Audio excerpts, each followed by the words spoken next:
Bonsoir tout le monde. Ce soir, je vais essayer de vous raconter une histoire que je ne vais pas improviser, mais que je n'ai pas réellement préparée sur papier. Et voilà, elle me trottait dans la tête. C'est quelque chose qui remonte à un certain nombre d'années, à très longtemps même, et qui s'est poursuivi récemment. Puisque lors du décès de ma mère, j'ai recontacté cette personne pour l'informer de ses décès et voilà. Donc je vais remonter le temps et je vais revenir dans les années 90 et plus particulièrement je dirais début peut-être 92 plutôt ou fin 91, je ne sais plus exactement. J'ai presque envie de dire, comme dans Les Craquantes, The Golden Girls, vous savez, la petite vieille de 80 ans qui est la mère d'une des trois autres femmes qui habitent ensemble. Je plante le décor, le Val d'Aon, début 1992. Non, sérieusement, j'étais ailleurs. Je ne peux pas dire où, puisqu'on devinerait, la personne, si elle tombait sur cette vidéo, elle devinerait que je parle d'elle. Mais bon, ça ne serait pas très grave d'ailleurs, parce que je ne vais pas vraiment dire du mal, mais peut-être que les aspects négatifs, quand même, concerneront son entourage, son environnement. Alors voilà, donc j'étais donc à l'armée à cette époque, et j'ai été invité chez cet ami, avec qui j'étais très lié finalement, nos parents étaient liés. Et j'ai séjourné 1 ou 2 jours, un week-end, chez elle. Elle était avec son mari. Voilà. Alors, son mari, il me semblait finalement sympathique. De façon, si je raisonne, je dirais de manière objective. J'avais tendance à dire à l'époque, j'étais imprégné de psychosocial expérimental. L'influence du contexte, on ne parlait pas de la personnalité, mais c'est le contexte qui agissait sur la personne et qui produisait finalement tel ou tel comportement. C'était l'influence contextuelle, contrairement à la psycho classique où c'est la personnalité qui prime. Là, c'était plutôt le fait de placer une personne dans un contexte qui allait finalement produire le comportement particulier. Et je ne pouvais pas admettre à l'époque, j'étais imprégné de ça, qu'une personnalité pouvait être nocive ou voilà, enfin si un peu, mais pas vraiment. Je me disais mais non, c'est que cette personne elle a été placée dans un contexte qui a provoqué tel comportement négatif ou positif d'ailleurs, ce qui n'est pas tout à fait vrai, mais en fait il y a les deux, il y a à la fois la personnalité et le contexte. Voilà, quand on est un peu plus adulte, on raisonne comme ça. Et là, donc, objectivement, j'ai envie de dire, je parlais souvent comme ça, et il n'y a pas longtemps encore, je parlais comme ça. Cette personne, ce monsieur, donc, l'époux de cet ami, je le trouvais objectivement sympathique. Mais, comme je le soulignais d'ailleurs dans une lettre que j'écrivais à ma mère, que j'ai retrouvée dans les papiers de ma mère, et que je vais d'ailleurs publier dans ma collection en correspondance, il me semblait bizarre ce bonhomme. Il avait quelque chose de bizarre, il me regardait d'une manière particulière, il me lançait des regards noirs, comme s'il était jaloux ou alors comme s'il était inquiet par rapport à mes velléités comment dire, amoureuses vis-à-vis de sa femme. Alors que bon, évidemment je m'étais pas annoncé officiellement homo à l'époque et il pouvait douter, mais il était clair que avec cet ami tout restait platonique, enfin il n'y avait rien. Et vraiment, moi, c'était loin de mon esprit, enfin, je n'y pensais même pas. Peut-être y pensait-elle, je l'ignore, mais voilà. Mais lui, en tout cas, il y pensait. Et d'ailleurs, j'ai appris par la suite que ce monsieur avait été d'ailleurs homosexuel avant de rencontrer cet ami, comme si on pouvait changer subitement. À mon avis, c'était soit un bi, soit quelqu'un qui était homo mais qui le refoulait, ou il y avait quelque chose, c'était pas clair en tout cas, il n'était pas simplement hétéro comme on pouvait le penser, puisqu'il avait ce passé de vie commune, je crois, enfin plus ou moins avec un homme. Bon. Par la suite, les relations se sont envenimées avec ce mari, hein, son mari, pas avec moi, parce que moi, depuis, enfin, j'y allais très ponctuellement, donc je ne vivais pas à proximité. Et elle a fini donc par divorcer, puisqu'il l'avait menacée d'une arme à feu, notamment. Hein. Donc je ne m'étais pas trompée. Et c'était quelqu'un qu'elle avait, je pense, épousé pour un peu sortir peut-être de sa famille, hein, sur un coup de tête, parce qu'elle avait eu un flash à un moment donné. Il s'était comporté d'une manière tellement séduisante, ça l'avait tellement séduit son comportement, qui allait dans le sens de ce qu'elle pensait, de ce qu'elle valorisait, de ce qu'elle mettait en valeur, ce à quoi elle attachait de l'importance finalement. Et donc elle avait été complètement amoureuse subitement, mais au bout d'un moment elle s'est rendue compte qu'elle s'était trompée et que c'était pas quelqu'un de très clair. Hein. C'était quelqu'un qui était peut-être homosexuel, je ne sais pas, enfin bref, voilà. Donc ça s'est envenimé, donc il y a eu vraiment beaucoup de choses pénibles, une jalousie maladive de sa part, ça fait penser un peu aux homos refoulés qui sont jaloux comment dire, des maîtres potentiels de leur épouse, parce qu'ils sont attirés par ces hommes. Hein. Moi j'ai eu cette impression, mais après, une fois que j'ai réfléchi un petit peu à tout ça. Ensuite, donc, pendant qu'elle vivait cette relation, elle a rencontré quelqu'un d'autre, mais avec lequel il ne s'est rien passé au départ. Et ce quelqu'un vraiment était très attentionné, très gentil. Contrairement à son mari, il était plutôt distingué, enfin quelqu'un qui avait fait des études, quelqu'un qui n'était pas brut de décoffrage comme son époux, qui était un peu frustre. Hein. Enfin, n'était pas très mal dégrossi par certains côtés, hein, voilà. Et elle a été sous le charme de cet homme, et finalement, c'est peut-être ça qui l'a amenée à rompre avec son mari, hein, à se détacher complètement. Mais ce n'était pas une erreur, à mon avis, elle avait raison de vouloir rompre avec son mari, qui était effectivement très particulier. Hein. On pouvait même suspecter des troubles mentaux, je dirais, hein, mais graves, hein, pas simplement des troubles comme vous et moi pouvons avoir avec notre hypersensibilité ou des choses comme ça. C'est pas ça, c'était autre chose. Et donc, elle a fini par se séparer, et plus, mais j'en n'en parlerai pas, parce que là, ça serait un peu trop entrer dans les détails, et ça serait... on devinerait aussi trop les choses, hein, j'ai pas envie qu'on devine. Je ne laisse pas de nom, pas de lieu. Oui, ce que je voulais dire, c'est que donc elle s'est donc mise plus ou moins pas en ménage, parce qu'ils ne sont pas mis vraiment en ménage, avec cet homme-là qui était plutôt séduisant physiquement. Enfin, moi je l'ai vu, je ne le trouvais pas très séduisant, mais bon, mais qui était beaucoup plus raffiné, on va dire, que son... Enfin, plus raffiné, ce n'est pas le terme, plus fin, plus intelligent, plus cultivé que son mari. Du moins en donnait-il l'impression. Je l'ai vu, moi, mais je vous donnerai mon impression personnelle après. Hein. Et vraiment, il lui faisait des avances, mais qui étaient de l'ordre de la séduction courtoise, agréable. Quoi. Voilà, c'était pas de la drague, de la grosse drague. Hein. Une fois qu'elle a divorcé, enfin qu'elle a divorcé, qu'elle s'est séparée de son premier conjoint, l'autre, peu à peu, alors qu'il était, je dirais, très attiré par cet ami, s'est détaché, a commencé à se détacher plus ou moins. Il a soufflé un peu le chaud et le froid. Et quand je l'ai vu, parce que elle m'avait invité et elle me l'avait présenté, hein, moi je l'ai trouvé étrangement détaché. Il lui disait quasiment de retourner avec son mari, c'était bien temps. Hein. Voilà, maintenant qu'il l'a possédé, finalement, il n'en voulait plus. Et ils avaient plus ou moins des relations plus ou moins sexuelles entre eux, ils se voyaient, mais avec détachement, enfin, ou du moins comme des amis pourraient le faire, quoi. Voilà.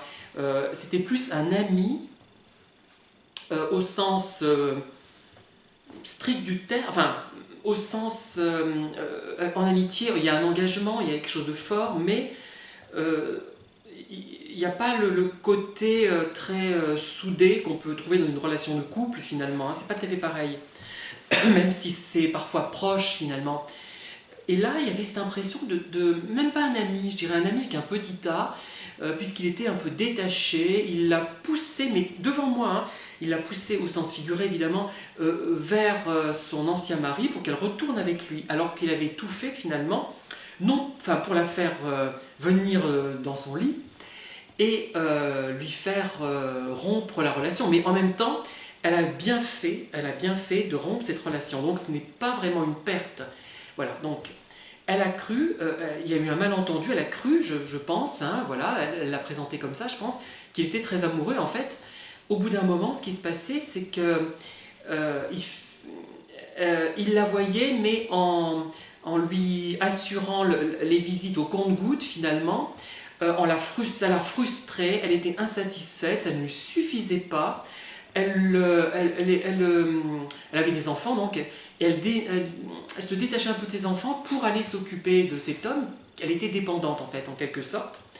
Et elle le suivait, elle allait voir où il était, voir s'il fréquentait pas d'autres femmes, etc. Et lui assurait toujours cette relation, il continuait la relation, mais sans y mettre suffisamment d'implication, d'énergie et de temps surtout. Hein. Il y avait un manque au niveau du temps.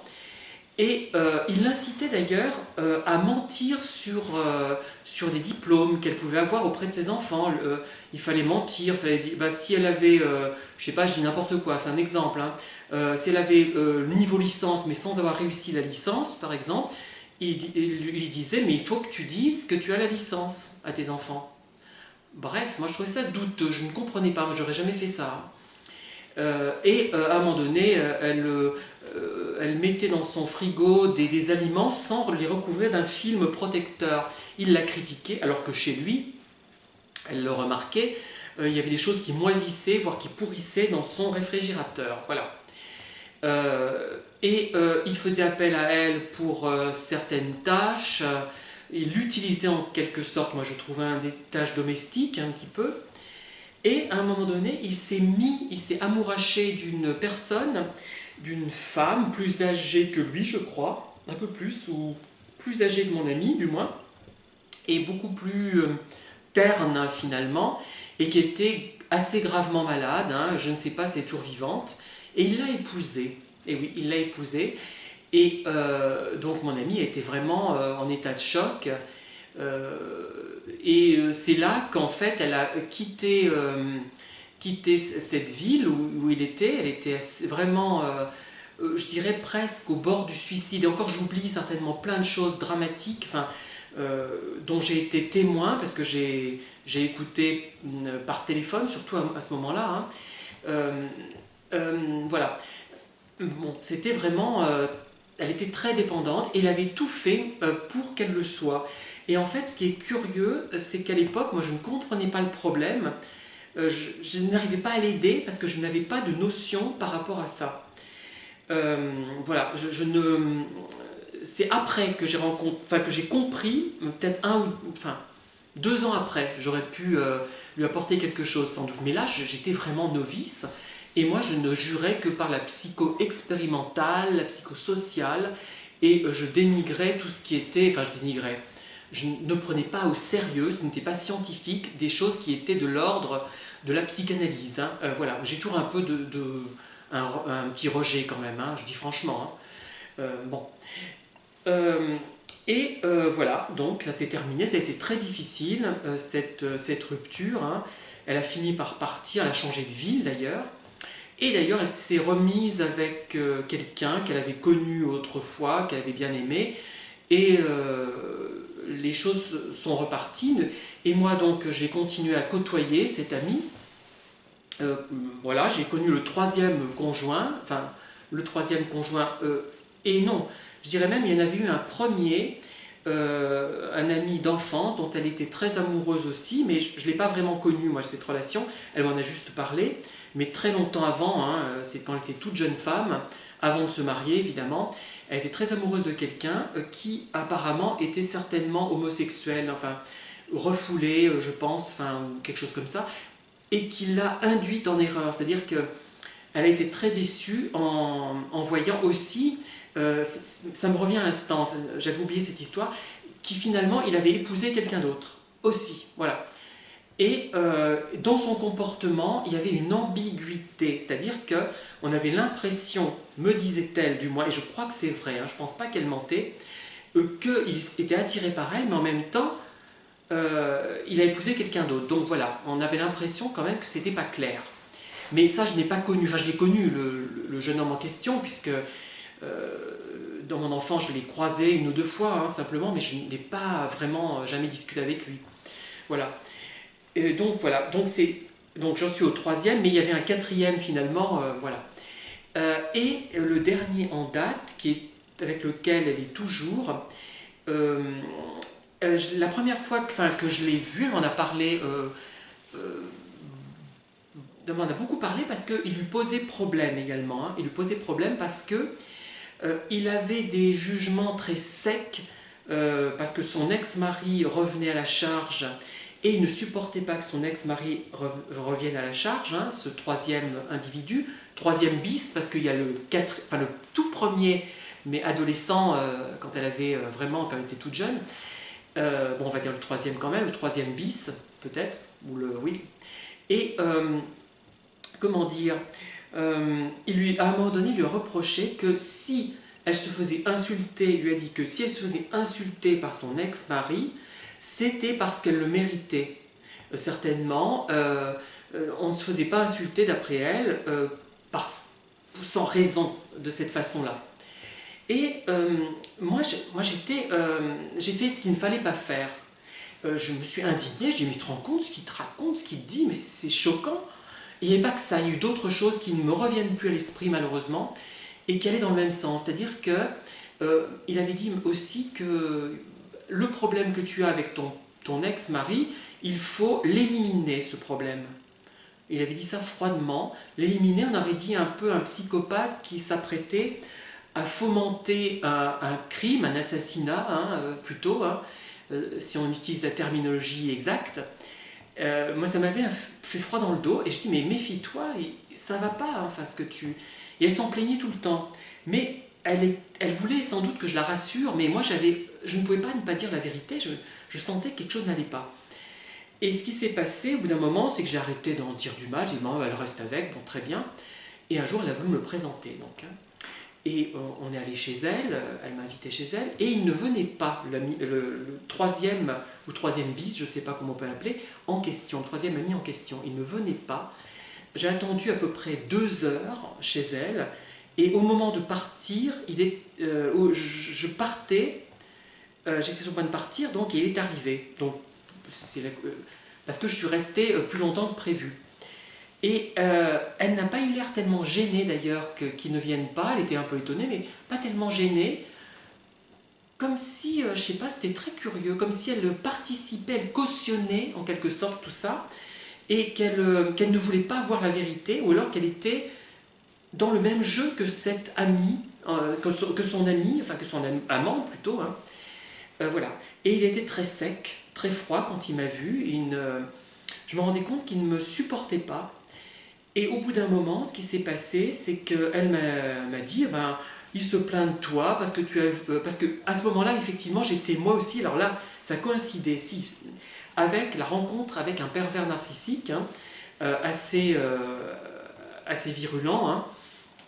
Et elle lui a dit, mais ce Pierre là, il parle sans arrêt de ses problématiques de pervers, etc. Parce que je commençais à en parler parce que j'étais sous l'emprise, hein, en fait, j'étais perturbé par ça, mais j'en parlais comme elle me parlait de ses problèmes. Hein. Elle m'avait parlé de ses problèmes pendant des années, et je ne lui avais jamais reproché. Hein.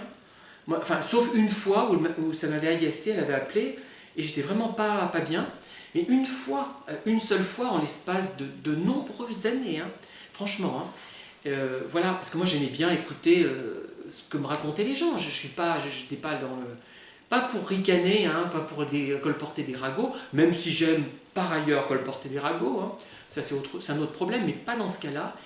Et voilà. Et donc là, elle m'a reproché ça, dit, ben, et au bout d'un moment, son copain ne voulait plus me voir, et il fallait faire attention à ce qu'on ne le croise pas, ou qu'il ne sache pas qu'on se téléphone, il ne fallait pas qu'on sache qu'on se téléphone ou qu'on s'écrive.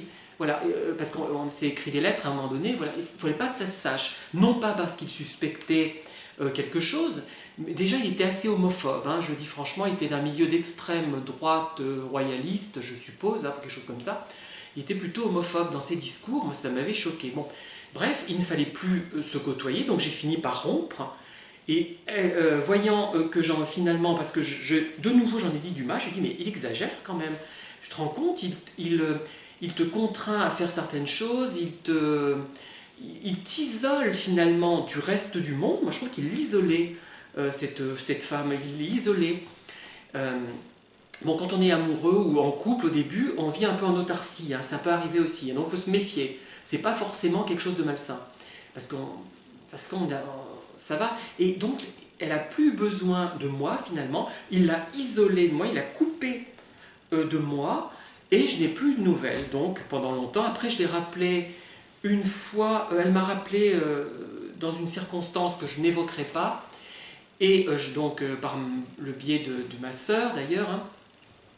Et ensuite, c'est moi qui l'ai rappelé pour lui annoncer quand même que ma mère était décédée, puisqu'elle la connaissait depuis très très très longtemps. Ses parents la connaissaient aussi, donc c'était vraiment des liens très rapprochés à un moment donné. Hein. Donc là, il fallait que je la prévienne quand même. Elle n'est d'ailleurs pas venue à l'enterrement, enfin bon. Mais c'est pas le problème. Hein.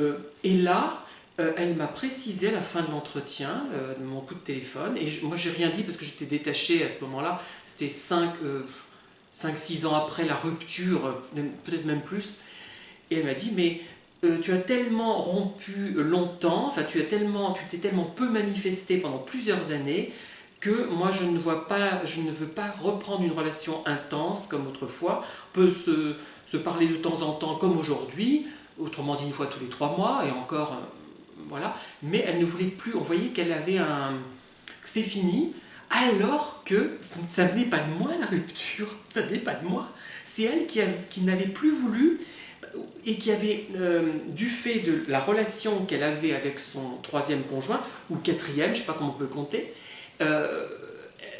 j'étais obligée de me retirer. Je n'ai pas eu le choix, parce que je ne pouvais plus téléphoner, je ne pouvais plus écrire. À un moment donné, je lui ai dit, mais il faudrait que je prenne un pseudo. Je m'appelais Alfonso Demasiado. Je trouvais ça drôle, Demasiado, trop, enfin, bon, bref, j'en plaisantais quand même. Mais c'est elle qui ne voulait plus, c'est lui, enfin son conjoint, et elle aussi, elle cautionnait ça. Et elle, après avoir critiqué son conjoint, elle disait je suis toujours avec lui, ça marche très bien, c'est formidable, et tu vois que blablabla. Et c'était moi le méchant. Et c'est vrai qu'il ne faut jamais aller dans le sens quand une épouse ou un époux parle de sa femme en mal, il ne faut pas aller dans son sens. C'est une erreur monumentale, même si ça vous démange, même si c'est la vérité que vous dites, ça ne passera pas, vous allez vous brouiller avec. Bon, c'est classique, mais moi, j'ai pas pu m'empêcher de lui dire ce que je pensais. Et la fois où je l'ai eu au téléphone, avant qu'elle me dise qu'elle ne voulait plus me parler, j'étais assez affolée et je voulais presque en parler à quelqu'un, un membre de sa famille, pour l'alerter. Elle parlait elle manquait totalement de sincérité dans son discours. Le ton de sa voix était artificiel. On a l'impression qu'elle jouait, on aurait dit une actrice de la période qualité française. Vous savez, ces acteurs qui jouaient vraiment très bien, un jeu à la fois spontané et théâtral, un peu Martine Carole quand elle fait pas l'idiote, mais quand elle joue de façon comique.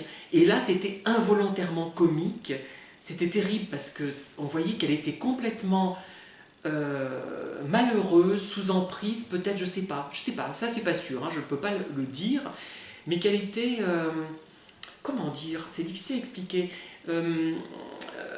totalement dans le faux, comme un acteur qui jouerait faux, mais parfois c'est comique d'ailleurs dans certains films, des acteurs qui sont gênés dans des comédies un peu de boulevard et qui prennent un timbre faux, mais elle faisait ça non pas pour me faire rire, mais pour montrer que tout allait bien, qu'elle était parfaitement épanouie. Ben non, moi j'avais pas cette impression du tout. Hein. Après, je ne me suis pas angoissée outre mesure, parce que de toute façon, j'avais l'impression que je ne pouvais rien, c'était trop tard. Elle avait connu une succession d'hommes.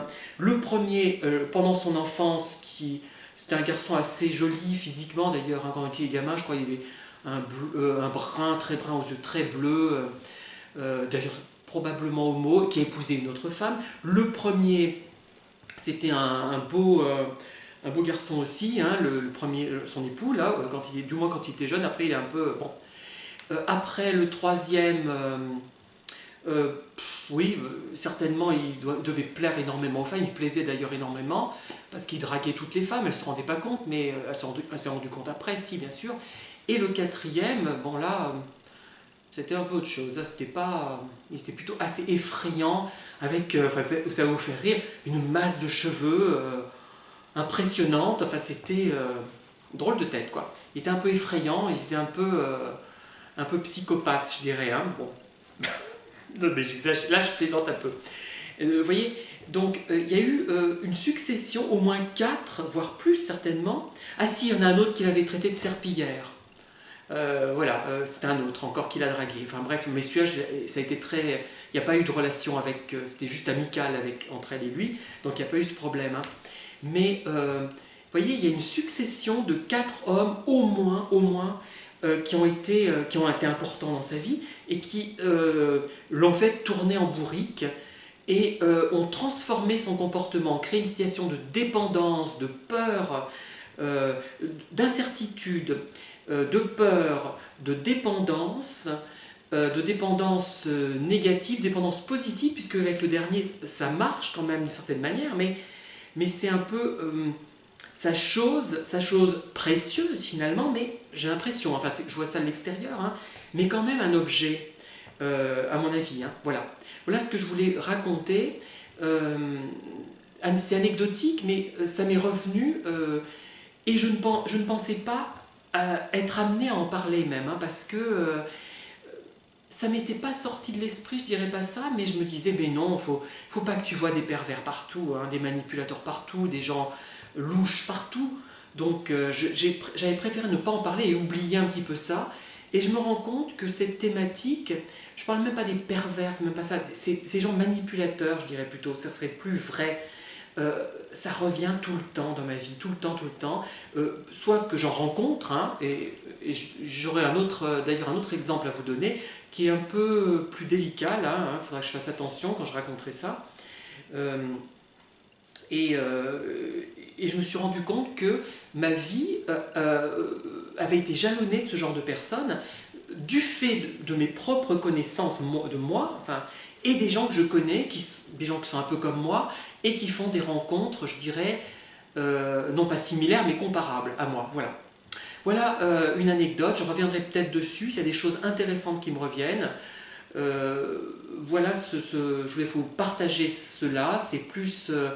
ce n'est pas une recette, c'est simplement un témoignage de quelque chose, d'une sorte de personne qui est abonnée, dont la personnalité attire ce genre d'individu, mais qui n'a pas le recul nécessaire pour s'en prémunir au bout d'un moment, hein, comme moi j'ai pu le faire, encore que ce n'est pas facile, hein, c'est plus facile à dire qu'à faire, voilà.